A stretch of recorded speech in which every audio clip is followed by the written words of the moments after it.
Je m'appelle Nicolas Coudière, donc je travaille chez Microsoft Ventures. Rassurez-vous, je ne suis pas là aujourd'hui pour vous parler de Microsoft ou uniquement de Microsoft Ventures. Ce que je vous propose aujourd'hui, c'est que je vais vous présenter assez rapidement ce qu'on fait en un petit quart d'heure, histoire que vous soyez au courant. Et surtout, le reste du temps, j'aimerais, si ça vous convient, qu'on consacre plutôt à une discussion sur le sujet de l'incubation et de l'accélération, la manière dont peut-être vous envisagez ce sujet-là, quelques retours d'expérience qu'on a nous, de comment on fait pour réussir son processus d'accélération ou d'incubation, mais aussi être disponible pour pouvoir éventuellement répondre à des questions que vous auriez sur le sujet, si vous vous demandez comment ça marche, où aller, etc. D'accord. Donc, moi j'ai commencé à travailler chez Microsoft il y a un peu plus de 15 ans. En fait, j'ai commencé ma carrière chez Apple en 96. Et on l'a complètement oublié, mais 96 c'est l'année noire d'Apple. C'est l'année où tout le monde commençait à penser sérieusement qu'Apple allait faire faillite pour de vrai. C'était vraiment, c'était la bérésine, hein. Les produits étaient pourris, les clients n'étaient pas contents, et de plus en plus rares en plus. Il n'y avait plus d'argent. Ça commençait vraiment à sortir le aussi. Moi j'étais tout jeune, la boîte était sympa, on s'éclatait, donc voilà, ça allait quoi. Mais non, objectivement, les anciens d'Apple, ils étaient vraiment inquiets. Et puis Steve Jobs est revenu, et moi c'est le moment que j'ai choisi pour partir. J'ai toujours été très éclairé dans mes choix professionnels. Et bon, de toute façon, si c'était pas fait comme ça l'aurait été de toute manière, parce que un des premiers trucs qu'il a fait en arrivant, c'était tirer 50% des salariés. Il y a eu un plan social pas possible. Donc voilà. Et puis Microsoft, du coup, a remis de l'argent dans Apple pour redémarrer la machine, et puis c'est devenu le succès qu'on connaît. Et c'est le moment où Microsoft m'a contacté pour me proposer de venir bosser chez eux. Et j'ai commencé en faisant du marketing pendant 7 ans et demi sur différentes gammes de produits. J'ai été chef de produit de Windows, c'était Windows XP à l'époque, donc c'est un autre monde à cette époque-là. J'ai commencé sur Internet Explorer. On était une quasi start-up, enfin une grosse start-up, le business c'était facile, les produits se vendaient comme des petits pains, on a oublié, c'est pareil, aujourd'hui tout le monde achète des iPhones, etc. Mais à l'époque tout le monde achetait des PC. Voilà, donc c'était une période un peu particulière. Et puis 15 ans plus tard, Microsoft France c'est une boîte de 1700 personnes. Donc évidemment ça a considérablement changé. Avec maintenant beaucoup plus de B2B.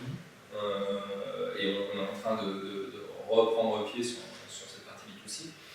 Ce qui est intéressant, c'est que du coup, moi, ça m'a ouvert pas mal d'opportunités parce que finalement, j'ai grandi avec la boîte, quelque part.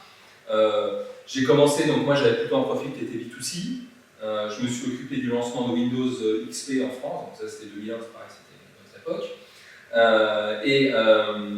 Et puis après, j'ai fait du pur B2B. On a racheté une boîte danoise qui s'appelait Navision, qui faisait du CRM et du logiciel de gestion d'entreprise, le ERP.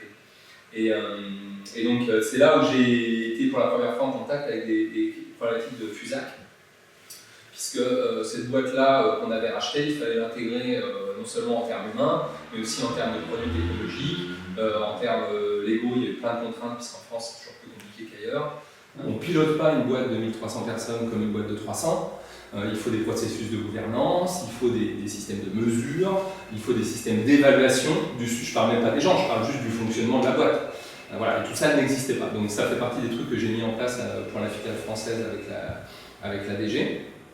Et depuis 3 ans, j'ai été pendant 2 ans l'adjoint d'un directeur d'une des divisions de Microsoft qui s'occupe de tout l'écosystème du logiciel en France. C'est le développeur individuel qui fait des apps mobiles, c'est les startups. Et c'est aussi tous les éditeurs de logiciels, du plus petit au plus gros, à commencer par Dassault Systèmes par exemple. Donc, voilà. Tous les gens qui font du logiciel, ou qui en tout cas utilisent du logiciel pour fabriquer des produits ou des services. Donc quand je dis du logiciel, c'est pas que du soft, on bosse avec Weezings, Metatmo, etc. Voilà. Et donc là, mon patron de l'époque me dit, il faudrait quand même qu'on essaie de faire un truc un peu plus poussé pour aider les startups. Et c'est de là qu'est née l'idée d'ouvrir un accélérateur de start-up en France. À l'époque, on n'avait pas de structure mondiale pour gérer ça. Il y avait déjà un premier accélérateur qui avait été ouvert 6 mois plus tôt à Tel Aviv, par Microsoft Israël. Pourquoi Tel Aviv? Tout simplement parce qu'il y a un énorme écosystème start-up là-bas. Ils n'ont pas de marché local. Donc toutes les boîtes sont obligées de s'internationaliser très vite. Et en même temps, ils ont réussi à allier à la fois une culture technique très forte. Ils ont une espèce de MIT en Israël qui s'appelle Technion, qui a formé plus d'un quart des ingénieurs israéliens. Donc c'est vraiment un truc, vous imaginez, il n'y a pas grand-chose d'équivalent en dehors d'Israël sur le sujet. C'est comme si le MIT avait formé un quart des ingénieurs américains. Donc voilà. Donc ils ont ça, et en même temps, ils ont une manne financière importante, puisque la place de Tel Aviv aujourd'hui, c'est le deuxième endroit au monde en termes de financement de start-up derrière la Silicon Valley. Devant Londres, de très loin, devant, etc. Donc, donc voilà, donc ils avaient ouvert un truc là-bas, et du coup, nous, ce qu'on s'est dit, c'est qu'on allait reprendre le même modèle, l'adapter un petit peu pour le marché français, parce qu'on avait le sentiment que les startups françaises étaient un peu plus early stage, peut-être que certaines startups israéliennes. Et du coup, on s'est dit, on va faire un truc qui est un peu plus mode launchpad, c'est-à-dire aider les gens à concrétiser un concept et à l'amener au stade de produit, de go-to-market, etc. Et puis au moment où on a ouvert, la maison mère de Microsoft, comme ça lui arrive parfois, se réveille et crée l'entité Microsoft Ventures. Et depuis, on a ouvert 5 autres accélérateurs, puisqu'on opère actuellement un réseau de 7 accélérateurs de start-up. Donc on a ouvert successivement Pékin et Bangalore, puis Londres et Berlin, et le dernier en date à Seattle. Ce qui fait du coup qu'aujourd'hui on a 7 accélérateurs dans le monde qui opèrent un programme d'accélération qui est peu ou prou le même dans chacun des 7 accélérateurs. C'est intéressant parce qu'on bénéficie des synergies avec non seulement des écosystèmes qui sont différents, mais aussi des bonnes pratiques qui émergent dans chacun de ces 7 accélérateurs, et du coup derrière on peut généraliser. Et puis des compétences aussi. La promo qui est en cours là, par exemple, elle a bénéficié de 3 semaines d'accompagnement par mon homologue indien, qui lui a monté 4 boîtes, qui a levé au total, il a dû lever près de 300 millions de dollars successivement dans toutes ces boîtes au fil du temps. Donc c'est un mec qui en plus a un savoir-faire en termes de coaching, il arrive à faire en sorte que les gens progressent. Voilà. Donc du coup, c'est un réseau qui est assez intéressant, relativement unique, et dont on a la chance d'avoir un représentant ici à Paris. Donc physiquement, on est situé 6 rue du Sentier, et on a un loft qui accueille une dizaine d'équipes 2 fois par an pour un programme d'accélération très court qui dure 4 mois. Alors pourquoi 4 mois et pas 2-3 ans comme les incubateurs classiques? Tout simplement parce que notre positionnement chez Microsoft Venture est très particulier. On est là pour aider les startups à lever des fonds. Pas auprès de Microsoft, auprès du marché ou d'industriels, peu importe, ou de business angels. Mais l'idée, c'est vraiment ça. C'est-à-dire qu'on n'est pas là pour vous aider à maturer votre concept. On n'est pas là pour accueillir les entrepreneurs au tout début, quand ils ont encore qu'une idée, pas encore d'équipe, etc. On est là vraiment pour, à partir du moment où on a déjà un petit bout d'équipe, un petit bout de produit, quelques premiers clients ou utilisateurs, ce moment où vraiment on va passer d'un stade où j'ai utilisé grosso modo quelques dizaines de milliers d'euros, voire 100-200 000 euros, et je vais vraiment avoir besoin de faire une levée plus significative, donc en gros entre 500 000 et 2-3 millions. C'est à ce moment-là qu'on intervient au bénéfice de ces startups. Donc c'est gratuit, on ne prend pas de participation, et quand bien même on a des gens qui aident sur la partie produit, j'y reviendrai, on ne prend pas non plus de propriété intellectuelle. Donc tout ce qu'on fait dans cet accélérateur est au bénéfice des startups sans contrepartie. L'intérêt pour nous, c'est, enfin, plus qu'un intérêt, disons que c'est un pari de moyen terme. Notre pari, c'est que dans les startups qui viennent là, évidemment, on leur propose un package de dingue sur un certain nombre de technologies Microsoft. Donc, par exemple, je n'étais pas là pour parler de ça, mais en l'occurrence, dans le package de bienvenue des startups qui sont sélectionnées, il y a $1,5 million de cloud à utiliser sur 3 ans. Ça veut dire en gros, vous n'avez pas à vous occuper de payer 1 centime de cloud pendant vos 3 premières années. Parce qu'on a remis à 500 000 $. En général, c'est un bon problème. Quand on en est là, c'est tout va bien.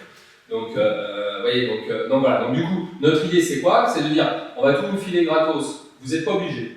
On ne vous oblige à rien. Donc, si vous voulez vous en servir, vous faites. Si vous ne voulez pas, vous ne faites pas. Il n'y a pas de problème. Et dans les critères de sélection, le fait d'utiliser des technologies Microsoft n'entre pas en compte. Eux, ils font une application pour iPhone et Android. Voilà, ça va se faire. Par ailleurs, toutes nos startups font de l'open source, etc. C'est pas en termes d'image, en termes de demain, quand vous allez vous poser la question de quelle plateforme vous allez choisir, c'est à nous de faire notre boulot pour les rendre les plus intéressantes possibles et les plus compétitives. Mais peut-être que, en sortant de cette salle, si ça se trouve, vous allez avoir une autre image de Microsoft que celle que vous aviez en arrivant. On va vous aider comment? D'abord, on va travailler à mettre au vert tous les indicateurs que les VC utilisent pour sélectionner des startups. Vous n'avez pas fait 1 million € de chiffre d'affaires, vous n'avez pas encore 300 clients, c'est pas ça mon jour. En fait, c'est que vous soyez en situation de pouvoir itérer et apprendre rapidement des itérations qu'on va faire. Parce que quand vous arrivez chez nous, en fait, ce qu'on crée, c'est des conditions d'un changement de la manière dont vous allez piloter votre entreprise.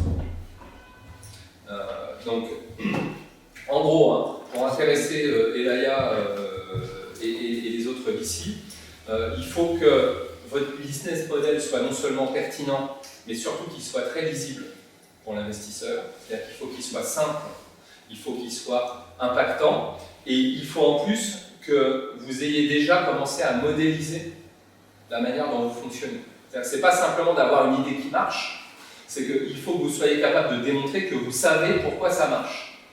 Et que c'est un modèle que vous êtes capable de répéter et de développer dans le temps. Parce que c'est ça, fondamentalement, que l'investisseur va acheter. Donc ça, c'est super important. Donc on a un gros travail sur la partie business model. Notre but n'est pas de vous faire créer votre business model, c'est de le simplifier. En règle générale, il est souvent trop compliqué. Et c'est de se focaliser vraiment sur les éléments de valeur.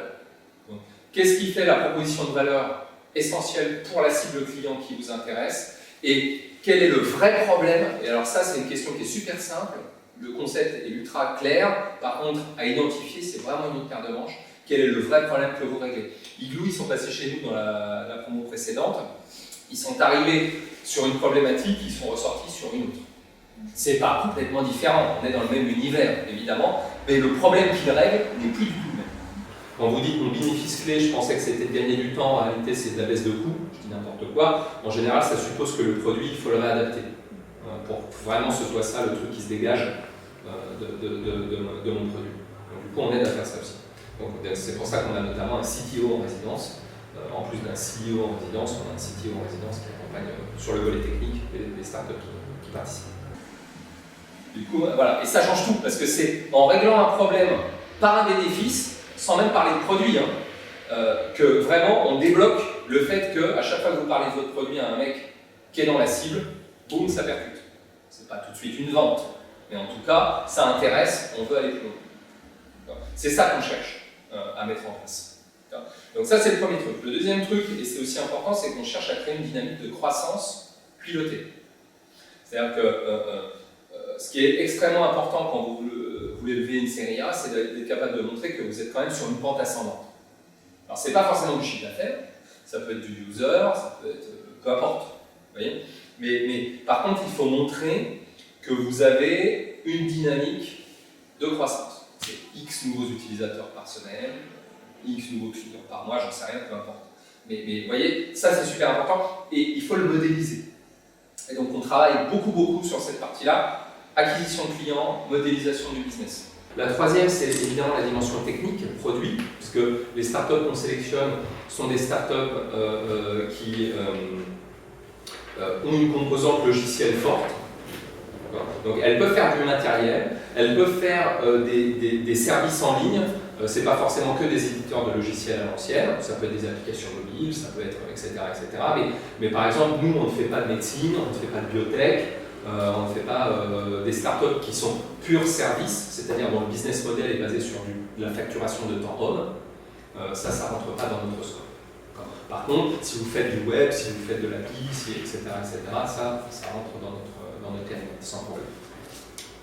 Et donc ces startups-là, on les accompagne, on a une équipe technique sur place qui est là pour coacher, former, dépanner, pas pour faire à la place, mais pour permettre de lever les barrières et de vous permettre d'aller un cran plus loin dans votre cycle produit. Si un jour vous travaillez avec Elaya, c'est ce que je vous souhaite, vous pouvez vous attendre à ce qu'il vienne chez vous évaluer votre technologie en regardant vos serveurs, si les serveurs y a. D'accord ? Donc c'est important cette dimension. Et donc tout ça en 4 mois, finalement, ça fait beaucoup de travail. Beaucoup de travail. Donc c'est un programme qui est intensif. C'est pas un endroit où vous venez et où on vous laisse tranquille dans votre coin avec de temps en temps un petit événement, etc. C'est vraiment un endroit où vous venez pour changer la manière dont vous travaillez, gagner du temps et vraiment vous mettre dans cette situation de lever des fonds dont vous avez besoin dans les quelques mois qui suivent la participation au programme. Donc c'est assez différent de ce qu'on peut rencontrer dans d'autres très bonnes structures, chez 50 Partners, au camping, à The Family, etc. Notre positionnement est assez particulier là-dessus. Par contre, on a une stratégie d'accompagnement physique direct sur un petit nombre de startups qui nous semblent avoir un fort potentiel. Au précédent, on avait une startup qui créait une solution qui permet de gérer toute la disponibilité des chambres d'hôtel. Alors, pas la réservation, c'est le fait que quand vous ouvrez la porte, la chambre est propre, les draps sont changés, les lampes fonctionnent, etc. etc. Aujourd'hui, tout ça, c'est fait avec du crayon papier. Donc, même vous allez au Ritz, une ampoule est cassée, la gouvernante, elle prend son téléphone, elle appelle l'électricien qui déboule, on ne sait pas trop quand, et globalement, on espère que ça va être fait à temps. Voilà, donc eux, ils font passer ça à l'ère du 21e siècle avec de l'outillage, avec des applications, avec une solution collaborative, etc., etc. Donc ils sont arrivés, ils nous ont dit, notre cible client, c'est les petits hôtels indépendants parce que le cycle de vente est plus court et la décision le cycle de décision est plus simple.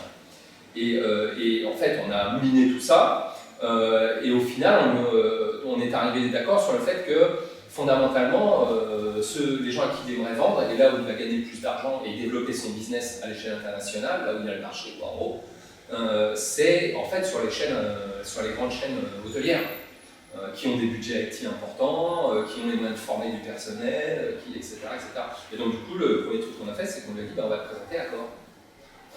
Et aujourd'hui, ils sont en pilote dans plusieurs dizaines de sites du groupe, avec potentiellement derrière une adoption sur l'ensemble du groupe Accor, et puis derrière Starwood, etc. Donc voilà, vous voyez, si vous voulez, la dynamique qu'on essaie de créer sur la partie business. Je le disais tout à l'heure, on a une école de pitch, donc on commence à devenir une bonne école de pitch, ça fait un peu plus de 2 ans maintenant qu'on opère. On travaille spécifiquement un format de 5 minutes en anglais avec Slide. Et donc pour ça, on a quelqu'un qu'on appelle un pitch doctor, qui est un consultant. Et donc les startups qui viennent chez nous, elles pitchent entre 30 et 100 fois en l'espace de 4 mois. Parce que c'est de la répétition. La bonne nouvelle du pitch, c'est que tout le monde est capable. Tout le monde, je vous jure, tout le monde. La mauvaise nouvelle, c'est que ça s'apprend et que personne ne naît avec. Et ce qui est en plus pénible, c'est que c'est un muscle. Donc plus on va pratiquer, meilleur on va l'être. Par contre, si on arrête, on le perd. Ça peut revenir. Donc voilà, il ne faut jamais désespérer. Le pitch, c'est vraiment un truc, il faut le faire, et qu'au bout d'un moment, on commence vraiment à bien l'avoir. Et donc voilà, donc nous on fait ça. On travaille effectivement sur le fond, avec tout ce qu'on vient de dire, et puis la mise en forme, trouver les bons mots. Et puis derrière, on travaille évidemment non seulement sur le speech lui-même, donc le contenu qu'on va véhiculer, mais aussi sur la manière de le faire. À la fois sur le storytelling, à la fois sur le comportement, l'aisance, etc. Donc voilà. Et alors, le pitch a intérêt à être bon parce qu'à la fin de chacune des promos, on met nos startups sur scène. Donc, vous pouvez leur en parler. Donc là, l'idée, c'est on met la startup sur scène toute seule, on braque les projecteurs, on invite tout le monde du financement, plus l'ensemble de l'écosystème, donc 200-300 personnes. Et vous avez vos 5 minutes de gloire dans l'idée, évidemment, de vous présenter sous le meilleur jour possible et de démarrer des discussions avec les financeurs. C'est le début du roadshow. Donc on essaye en général de faire le spectacle autour. Donc la toute première fois qu'on l'avait organisé, il y avait Marc Simoncini, Jacques-Antoine Grandjean, Xavier Niel qui participaient à la table ronde. La deuxième fois, c'était notre CEO mondial qui était là, c'est un Indien d'origine américain, de nationalité mais d'origine indienne, qui est très, start-up friendly. Donc les échanges avec les startups étaient assez riches. Et puis le dernier, en février, au Palais des Congrès, c'était donc une table ronde d'investisseurs avec Carlos Ducomont-Rizet, Olivier Mathieu, Marie Fland et Axel Lemaitre, celle à laquelle Idou a participé. Donc on essaye de faire le spectacle dans l'optique justement d'attirer à nous tous les gens qui peuvent bénéficier aux 10 startups là, qui vont pitcher. Donc ce pitch, et puis on accompagne aussi sur vraiment spécifiquement la levée de fonds. Donc on fait appel pour ça à des consultants professionnels qui travaillent avec nos startups les livrables, donc le business plan, avoir un truc qui soit à la fois complet et qui soit réaliste avec des bons ratios, etc., mais qui en même temps reste sain, parce qu'on a déjà vu des business plans en bac plus 40 qui ne servent à rien. Et puis de l'autre côté, d'avoir une stratégie de contact des financeurs qui répondent bien à votre besoin. Donc, si vous voulez lever 500 000 €, vous n'allez pas aller voir les mêmes personnes que si vous voulez lever 3 millions. Et de la même manière, il ne faut pas les voir dans n'importe quel ordre. C'est-à-dire que si le premier rendez-vous que vous avez, c'est avec celui dont vous rêvez, vous n'allez pas être rodé, vous ne serez pas à votre top, c'est comme pour le pitch. Donc vous risquez de brûler votre cartouche trop tôt et de louper le truc qui était celui que vous vouliez pour de vrai. Donc du coup ça se réfléchit, il faut connaître le marché, c'est pour ça qu'on fait appel à des professionnels sur ce sujet. Et globalement on travaille avec l'ensemble des VC, quelques fonds de corporate ventures, des réseaux de business angels et quelques gros business angels indépendants pour travailler là-dessus aujourd'hui. Donc voilà, alors on a un loft 6 rue du Sentier dans lequel on accueille les équipes avec, c'est relativement agréable comme endroit, c'est très fonctionnel, mais en même temps le site est assez sympa, plutôt bien classé. Et l'endroit et le quartier est génial. Voilà. La prochaine promo, elle démarre en septembre. Donc septembre, octobre, novembre, décembre. On est en ce moment même, les candidatures sont ouvertes et les sélections auront lieu en juillet. D'accord. Donc si jamais ça vous intéresse vous ou si vous connaissez des entrepreneurs qui sont susceptibles d'être intéressés, on fait 2 promos par an, donc une au printemps, c'est celle qui est en cours aujourd'hui, et puis celle d'automne qui démarrera en septembre. Je montre un petit peu notre équipe pour vous donner une idée. Donc, Nicolas Gaume, tout en bas au milieu. Donc lui, c'est un entrepreneur, il a monté au moins 4 ou 5 boîtes. Il a monté dans les années 90 un des premiers éditeurs de jeux français qui s'appelait Callisto, qui a été coté au Nouveau Marché. Il est devenu milliardaire, puis la boîte a craché, il a fait faillite, et puis il a remonté d'autres boîtes, etc. Et donc aujourd'hui, c'est le directeur de la division dans laquelle je travaille, et c'est aussi le grand patron de notre accélérateur, avec donc une expérience d'entrepreneuriat, de relations avec les investisseurs, de relations avec les clients, de deal making, etc., qui est assez riche. C'est assez intéressant. Au milieu, ici, Roxane Barza, qui est, alors elle, c'est notre responsable marketing. C'est une native de la Silicon Valley, donc elle est américano-iranienne, complètement francophone par ailleurs, complètement francophone. Et donc, elle connaît très bien tout ce qui est écosystème, toute la presse et les influenceurs de notre écosystème français de start-up. Et donc, elle accompagne nos start-up sur toute la dimension marketing, PR, acquisition de clients, etc. Étienne, en bas, c'est notre CTO en résidence. Donc, lui, c'est un architecte développeur de formation, donc c'est un codeur.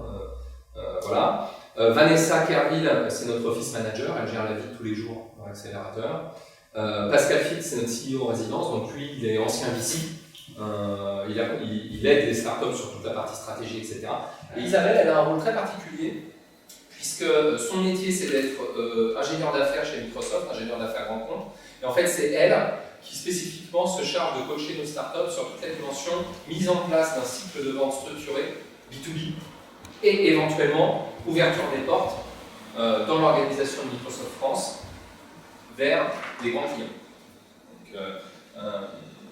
Donc voilà, et puis un certain nombre de coachs sur le pitch, le design, les PR et les com, et puis évidemment le financement. Quelques intervenants qui viennent chez nous, et puis des mentors. Toutes les startups qui sont chez nous, elles sont accompagnées 1 heure par semaine par un entrepreneur actif. On travaille, vous voyez, par exemple, tout à l'heure on disait Elaya a investi dans 1001 menus, et bien Xavier, qui est un des fondateurs, il est mentor chez nous, il suit une startup actuellement qui s'appelle Tiller, qui fait une solution de caisse pour la restauration rapide. Voilà. Donc ça, ce sont des entrepreneurs qui ont déjà fait des levées de fonds, qui sont aujourd'hui à la tête de boîtes de 25 à 100 personnes en gros, et qui donc ont traversé cette situation dans laquelle les entrepreneurs qui viennent chez nous se trouvent en ce moment. Donc voilà. Au global, à l'échelle mondiale, on a un petit peu moins de 80% de levée de fonds. En France, on est un petit peu en dessous parce qu'on a démarré sur un positionnement qui était différent. Quand on a démarré Microsoft Ventures, on avait un positionnement qui était très early stage.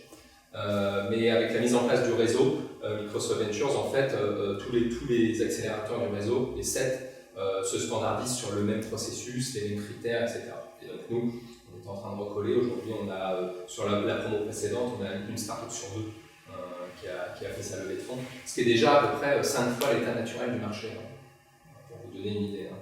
Ce qui n'est pas pire qu'ailleurs. Le ratio est certainement plus favorable en France qu'aux US. Mais bon, ça vous donne une idée quand même, il y a du monde sur la ligne de départ. Donc voilà, donc du coup, je dis, les candidatures sont ouvertes en ce moment. Si vous voulez prendre de nos nouvelles ou suivre ce qu'on fait, on communique pas mal. On a un flux Twitter qui est assez actif, MSFT Ventures FR, et puis une page Facebook aussi sur laquelle on met tous nos événements, donc n'hésitez pas.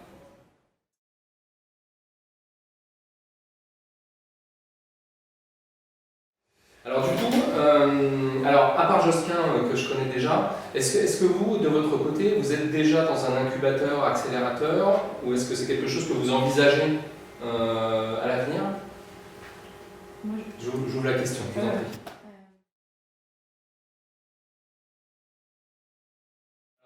Donc, pour être très court, la réponse est oui.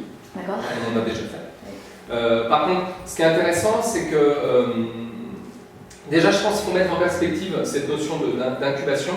L'incubation et l'accélération, ce n'est pas l'alpha et l'oméga de la vie de l'entrepreneur. On peut très bien réussir sa boîte sans passer nécessairement par un incubateur ou un accélérateur. Ce qui, du coup, pose 2 questions. La vraie question, je pense que c'est pourquoi vous voulez y aller. Et il faut vraiment vous fixer des objectifs. C'est-à-dire que quand vous allez en sortir, à quoi vous voulez que votre boîte ressemble. Parce que sinon, vous pouvez très bien en fait n'avoir qu'une logique un peu d'hébergement. Donc ça peut être intéressant parce que parfois c'est en dessous des prix du marché, donc pourquoi pas. Mais je pense qu'il y a plus que ça à aller chercher dans ce type de structure. Mais c'est à vous d'abord, c'est-à-dire qu'il y a un programme, donc on va vous proposer un ensemble de formations, de coaching, d'événementiels, etc. Ça, on va vous les proposer.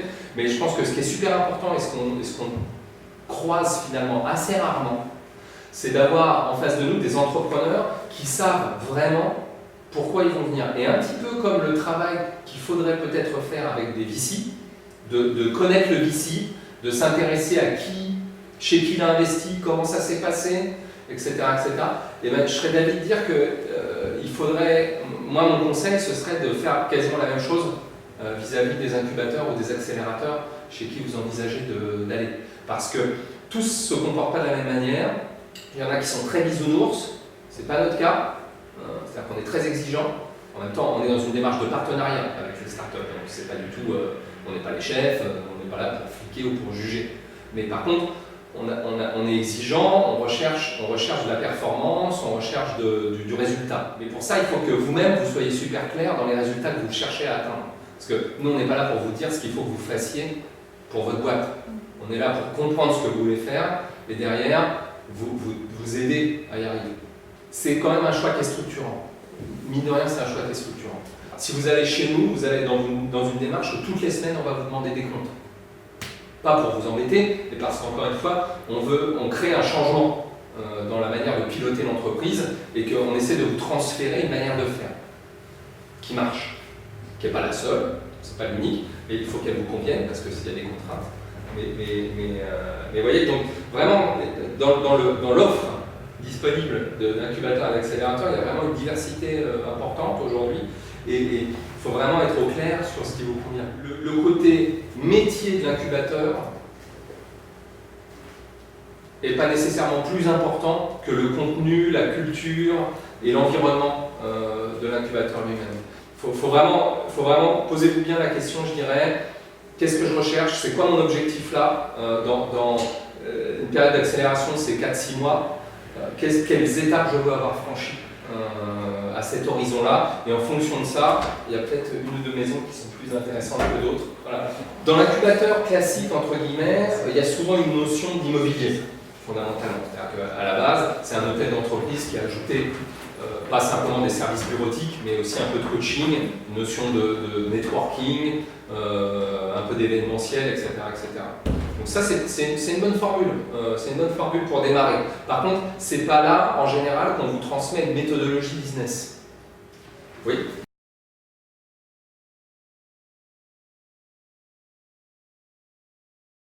Je pense que pour des impératifs de SEO, d'optimisation des taux du fameux waterfall et tout ce tremblement, on a très très vite besoin d'avoir une compétence technique à la maison. C'est-à-dire que dans l'e-commerce, il y a beaucoup d'entrepreneurs qui envisagent un modèle où ils sous-traitent complètement la partie web, etc. Encore une fois, il n'y a pas une recette miracle ni une seule manière de réussir. Donc voilà. On constate quand même qu'une bonne pratique, c'est quand même d'avoir en interne une compétence technique sur ce sujet, parce que le cœur de votre métier, évidemment, c'est la qualité de l'assortiment, c'est le service au client, etc. Mais à un moment, c'est ce savoir-faire de conversion d'un mec qui arrive sur votre site web en un mec qui achète, une femme en l'occurrence, et surtout qui réachète. Donc, et ça a des dépendances techniques sur votre plateforme, quelle qu'elle soit, aussi simple qu'elle soit, il y a forcément des ajustements à faire. Et sur un e-commerçant plus que chez n'importe qui d'autre d'ailleurs, c'est tous les jours. Donc voilà, donc je vous dis, moi, si j'avais un conseil, ce serait d'envisager quand même d'avoir une compétence technique in-house, ce qui n'empêche pas d'avoir des prestataires.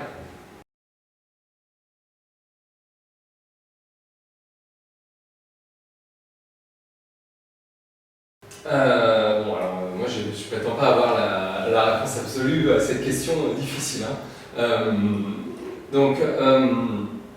En ce qui nous concerne, chez Microsoft Venture, de toute manière, le critère essentiel, c'est est-ce que vous êtes dans une situation où vous voulez lever des fonds dans l'année qui vient.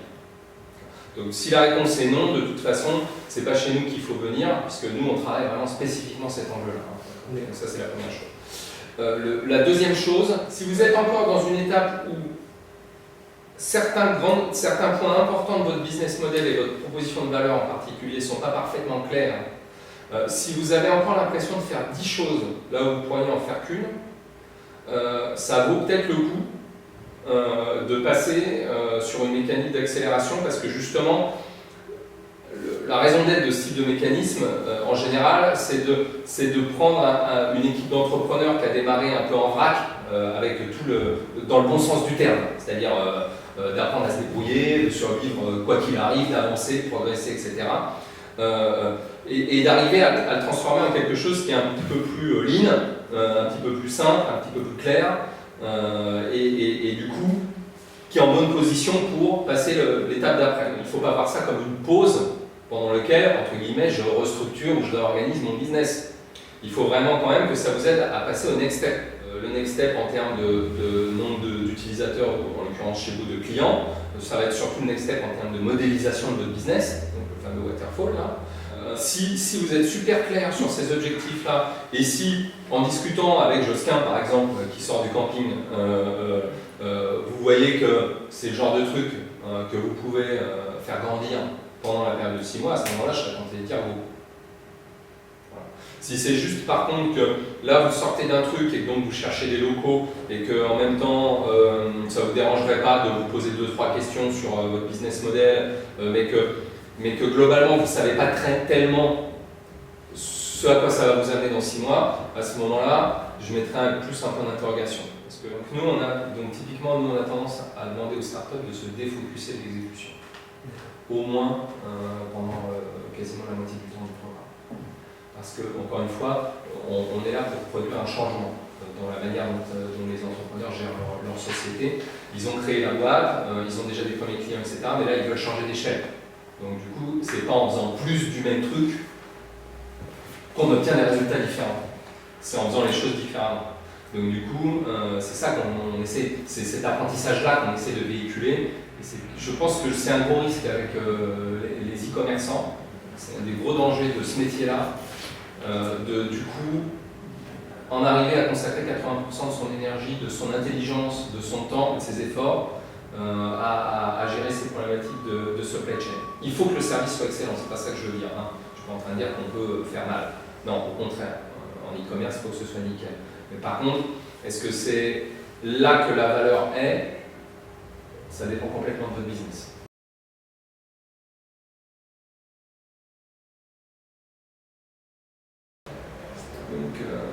Donc c'est pour ça qu'il n'y a pas une formule n'est pas meilleure qu'une autre sur le papier. Il faut vraiment d'abord, Marc l'a très bien dit, il y a un moment où il faut quand même avoir un peu de chance parce que vous allez tomber dans un truc qui va provoquer un déclic. C'est pareil, ce sont des modèles qui sont très spécifiques à chaque fois. 50 Partners, ce qui est super intéressant, c'est justement la dimension des partenaires, parce que du coup ils mettent des ronds dans la start-up d'entrée de jeu. Et puis, comme ce sont des grands professionnels, derrière ils accompagnent. Et fondamentalement, c'est en premier lieu un réseau de business angels, 50 Partners, avec une mécanique d'accompagnement un peu sophistiquée. Numa, ils essayent aujourd'hui de se positionner un petit peu sur. Donc, ils sont très connus évidemment pour le camping et puis leurs activités de coworking et puis d'animation, évidemment. Aujourd'hui, ils vont ouvrir une phase de post-accélération, justement pour accompagner les startups dans leur phase de croissance davantage. Eux, ils positionnent le camping vraiment de manière un peu early stage sur je mets en place un premier business model, j'arrive en go-to-market en 6 mois, et puis derrière, éventuellement, j'intègre ce deuxième programme qui permet de développer la croissance de la boîte, ce qui est aussi peut-être une approche intéressante. Après, ce qui est important aussi, c'est bien appréhender la culture et la manière dont la structure travaille. Il y en a où, en gros, quand vous ne demandez rien, on ne s'occupe pas de vous, et voilà. Il y en a qui sont... voilà. Nous, par exemple, on colle aux startups. On n'est pas un service. On rend, on n'est pas non plus le patron. On n'est pas là pour donner des ordres, faire à la place ou trouver les solutions. Par contre, on est exigeant. On est exigeant sur les résultats et sur l'implication.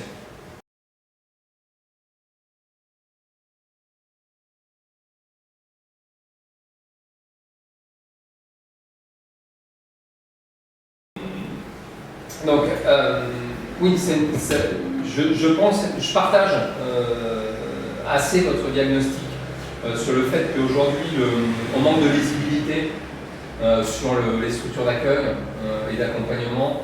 Et je dirais qu'il y a globalement 3-4 familles.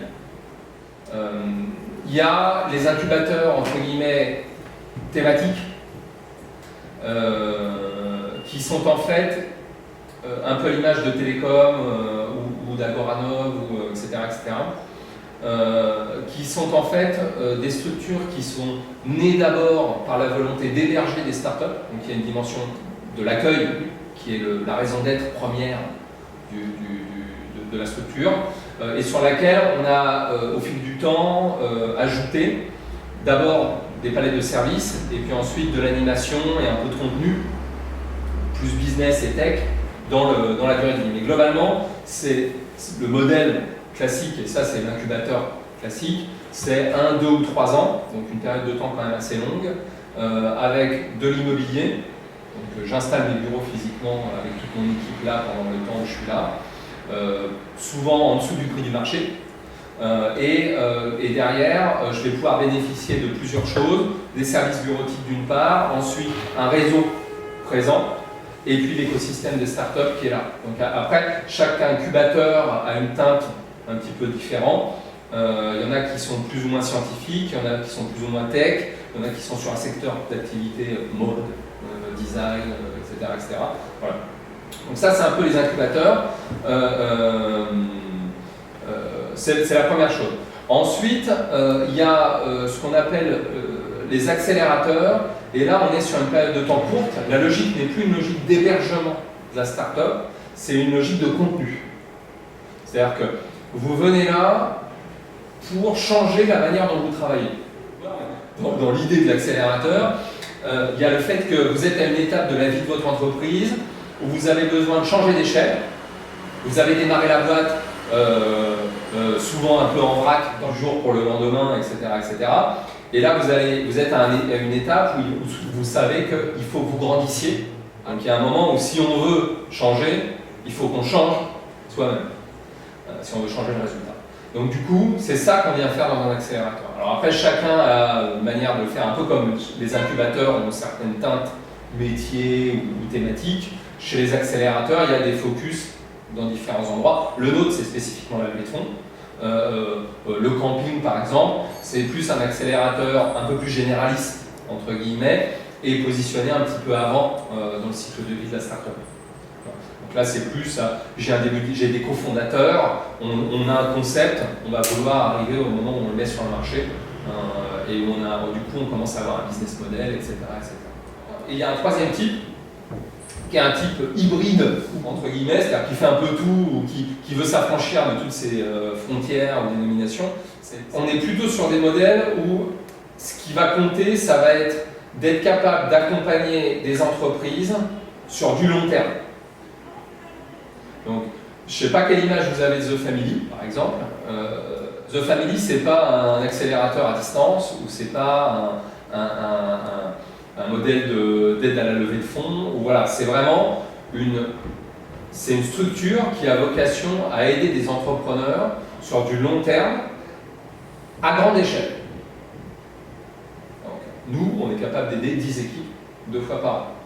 Eux, leur vision, c'est d'accompagner des centaines, peut-être des milliers d'entrepreneurs sur des années. Et dans fondamentalement n'importe quel domaine dont ils pourraient avoir besoin. Donc ils ont commencé sur la levée de fonds, ils font de l'éducation, maintenant ils ont ajouté des ressources techniques et design, etc., etc. Et ils vont continuer comme ça. C'est-à-dire qu'ils vont continuer à ouvrir des boutiques, entre guillemets, sur chacun des offres de services dont il y a besoin pour faire progresser une entreprise. Donc vous voyez, c'est un modèle qui est encore en voie de définition, etc. Un départ aussi. Alors, tout le monde prend des parts, il n'y a que nous qui n'en prenons pas. Pour faire ça. Je parle des opérateurs privés. Dans le cas, par exemple, de Paris Incubateur, ils ne prennent pas de participation, mais par contre, ils vous font payer un loyer qui souvent est peu ou prou celui du marché. Donc, là, il y a plutôt une logique immobilière dans le cas. Il ne faut pas que ça coûte de l'argent à la vie de demain. Ils sont d'accord pour ne pas en gagner, mais... Donc, bon, voilà un super rapide panorama. Moi, déjà, je veux faire une remarque de mise en perspective, si vous me permettez. On n'est pas obligé de passer ni dans un incubateur ni dans un accélérateur pour réussir. Il n'y a pas une seule voie pour le succès, il n'y a pas une seule méthode.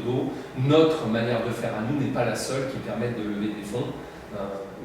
Par contre, ce qui est intéressant, c'est que en fonction de vos objectifs, de l'état que vous estimez de maturité de votre projet, de votre équipe, de votre business, il y a un moment où ça peut vous donner une aide. Par contre, si aujourd'hui, moi j'ai un retour à faire sur ce sujet, c'est que c'est vraiment important pour vous d'être capable d'exprimer des objectifs. C'est difficile, c'est beaucoup plus difficile que ça en a l'air en fait. Ce qui est important, je pense, c'est d'essayer de vous projeter à 18 mois et de vous demander, mon entreprise, je veux qu'elle ressemble à quoi dans 18 mois? Est-ce qu'on est 50? Est-ce que j'ai 200 clients? Est-ce que j'ai développé un logiciel qui commence à devenir connu dans tel secteur? Est-ce que Est-ce que j'ai X partenaires? Est-ce que je suis devenu la référence sur tel truc? Blablabla. D'accord. Ça, c'est vachement important parce que derrière, en vous projetant à 18 mois, ça va vous permettre de vous fixer quelques objectifs clés à 6 mois ou à 1 an. Donc, les objectifs clés, c'est quoi? Vous le savez, hein, en termes de produits, je sais qu'il faut que je développe 2-3 fonctionnalités clés là, qui vont me permettre de débloquer le marché. Donc voilà, donc il y a ça. Pour le produit, il faut que je fasse ça. Ensuite, pour les clients, je sais que si je veux réussir sur le secteur de l'hôtellerie, il faut que je me fasse 2-3 belles références. Donc là, pendant 6 mois, là, il faut que je chope 10 hôtels Accor, 10 hôtels Starwood, 10 hôtels Blabla. Et puis, je sais que parallèlement, il faut que j'embauche 2 devs et un biz-dev, et donc du coup, il va me falloir 300 000 €. Donc accessoirement, là, pendant les 6 mois, je vais bosser sur une levée de fonds Business Angel pour financer cette étape-là. Et puis après, je sais que je scale à l'étranger. Ça, c'est vachement important, et c'est comme ça qu'on travaille chez nous, parce que derrière, vous allez nous faire un rétro-planning de tout ça, en vous disant, c'est mon objectif à 6 mois, donc ça veut dire que dans 6 mois, j'en suis là, donc du coup, dans 5, il faut que j'en sois là, dans 4, il faut que j'en sois là, dans 3 là, 2 là, 1 là, et vous pouvez même, nous, on travaille avec les startups qui sont chez nous à la semaine. Alors, le but du jeu n'est pas de se dire je suis en retard, ou c'est pas de juger la performance. C'est d'être capable de se dire, cette semaine-là, on est sur un rythme de 2 nouveaux clients par semaine. Par contre, je sais que si dans 6 mois, je vais être à 200 clients, il y a un moment où je passe à 20 clients par semaine. Eh bien, on fait quoi? On change quoi pour faire ce saut-là? Parce que ça ne va pas venir tout seul.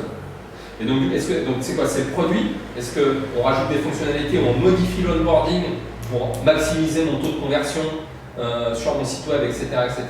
Ou est-ce que c'est des nouvelles fonctionnalités ou des versions premium qui permettent de mieux monétiser, blablabla? Est-ce que c'est du marketing? Parce que je prévois à ce moment-là d'avoir bouclé une petite levée Business Angel et je vais mettre 100 000 en acquisition client. Est-ce que c'est du recrutement? Je vais avoir recruté un commercial qui va du coup me permettre d'aller chercher des nouveaux clients, etc. Le but du jeu, le but du jeu, c'est de vous forcer, entre guillemets, à avoir la discussion avec vous-même sur ces sujets-là.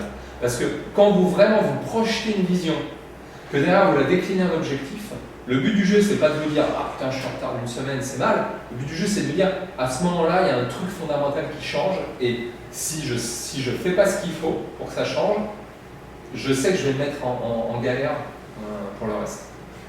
Donc du coup, c'est maintenant qu'on réfléchit à ce qui va se passer dans 1 mois et demi. Mais je pense que c'est une réflexion qui est super riche. Et du coup, derrière, ça vous permet aussi, vous, de savoir, d'être capable de formuler une attente vis-à-vis d'une structure d'accueil éventuelle. Parce qu'il n'y a rien de pire. Quand on a devant nous une équipe qui nous dit « Mais au fait, on est candidat, on est en demi-finale, mais au fait, vous faites quoi ?» Il faut être clair sur ce que vous en attendez. Est-ce que ce que vous en attendez, c'est de passer un Excel sur la manière dont vous pilotez votre boîte? Est-ce que vous avez besoin de bureau? Est-ce que, j'en sais rien, tout est envisageable, mais il faut que pour vous, ce soit super clair. Et du coup, comment vous allez vous projeter à l'issue du programme?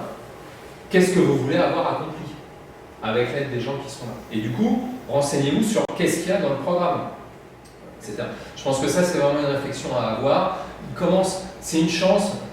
C'est compliqué d'arriver à lire toute l'offre disponible, mais c'est une chance quand même aujourd'hui, je crois, qu'on dispose de tous ces outils dans l'écosystème français. Encore une fois, quand Marc Ménassé a commencé ses business, il n'y avait que dalle.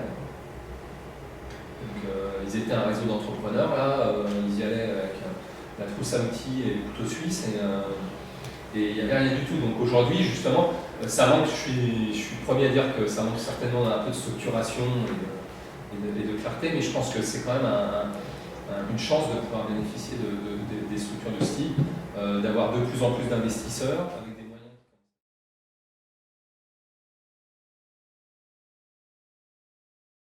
En général, ça se passe plutôt bien. Je vais vous dire, la totalité des entrepreneurs avec lesquels on a travaillé jusqu'à ce stade, ils aiment aussi bien avoir plusieurs sons de cloche. Parce qu'en même temps, on n'a pas la vérité absolue. Nous, on déploie une méthodologie, on partage une certaine expérience, mais encore une fois, il n'y a pas une seule manière de réussir, donc il y en a plusieurs. Donc En général, c'est plutôt la pluralité est plutôt bienvenue chez les entrepreneurs. Et c'est d'ailleurs aussi pour ça qu'on les fait travailler avec un mentor qui ne fait pas partie de Microsoft du tout. Donc lui, c'est pareil, il apporte un éclairage d'un entrepreneur actif en ce moment. Après, évidemment, au moment de la levée de fonds, c'est là où il peut y avoir des intérêts convergents ou pas. Ou pas. Dans ce cas, comme vous êtes plutôt neutre. Oui, nous on n'est pas partie prenante dans le sujet. Donc nous on donne un feedback sur les deals qui sont proposés, voilà, et puis de toute manière après c'est l'équipe qui choisit. Les négos elles se font globalement à la marge, c'est ce qu'il disait. On peut discuter sur une clause de préférence plus ou moins prononcée sur les actions, etc. Mais globalement les valos elles sont toujours à peu près les mêmes, les montants relativement standards aussi. Donc voilà, sauf qu'il y a des cas exceptionnels, mais c'est rare. Alors ce qui est important, c'est que dans la levée de fonds, en général, les entrepreneurs aussi, ils sont souvent très omnubilés par la notion de valorisation et de dilution. C'est-à-dire que plus vous êtes valorisé, moins vous êtes dilué, à somme investie égale, et donc vous essayez de gonfler, de tirer le maximum de valo possible pour perdre le moins de parts possible. Évidemment, tout le monde comprend l'enjeu. Souvent, la marge de négociation sur ce sujet-là est faible. Il ne faut pas se leurrer. Il y a des paliers qui aujourd'hui sur le marché sont relativement établis, sauf, encore une fois, si vous êtes marque menacée ou si votre business s'avère être mirifique, etc. Là, on peut rentrer dans des trucs spéciaux.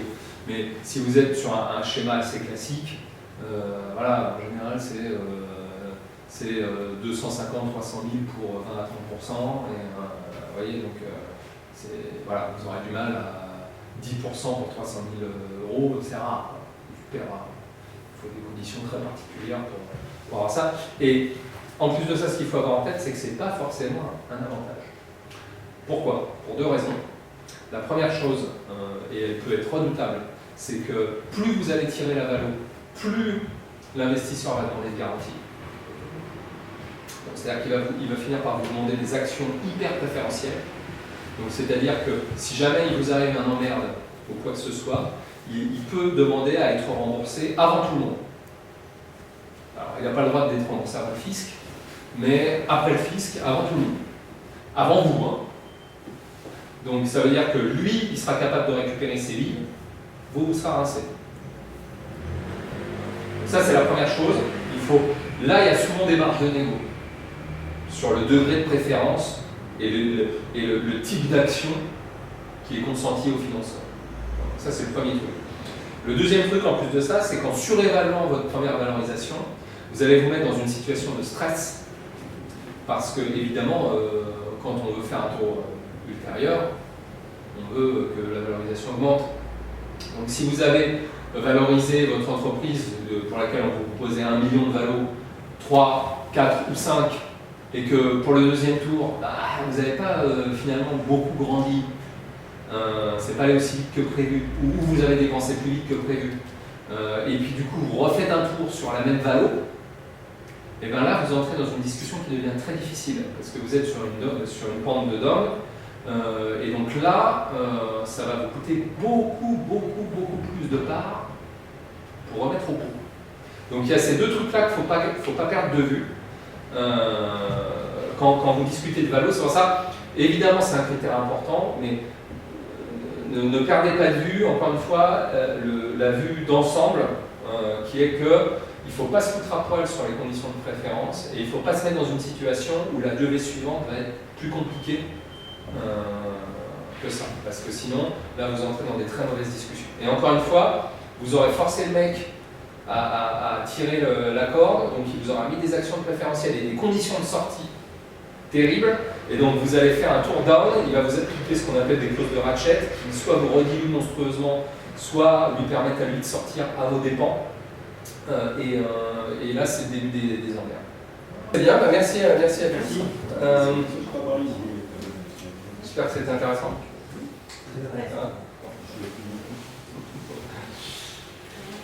Tant mieux, merci. Et puis bon courage, on ne lâchera pas l'affaire.